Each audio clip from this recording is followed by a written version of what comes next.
আচ্ছা, তো এই সিরিজের এটা হচ্ছে আমাদের সর্বশেষ ভিডিও। এখানে আমরা হচ্ছে 3 নাম্বারটা করে দেখাবো। তো এর আগের 2টা ভিডিওতে 1 এবং 2 করে দেখিয়েছি। তো দেখো কি করতে হবে। তো এই যে 3x² এই যে ফাংশনটা আছে না, এই ফাংশনটা আমাদেরকে ক্যালকুলেটারে ইনপুট করতে হবে। কিভাবে ইনপুট করতে হয়, কিভাবে করতে হবে দেখো। এই যে ফাংশনের যে বাটনটা আছে না, এই বাটনটায় প্রেস করবা।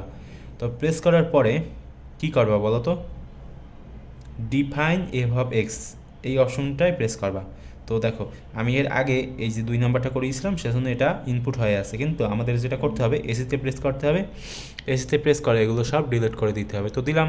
এখন আমাদেরকে এটা কি করতে হবে, ইনপুট করতে হবে ভগ্নাংশ 3x², এরপর হচ্ছে +3x, নিচে হবে তোমার 5x প্লাস হচ্ছে তোমার 2। দিলাম, সব কিছু ইনপুট করে দিলাম। সমান প্রেস করলে সব কিছু ইনপুট গেল।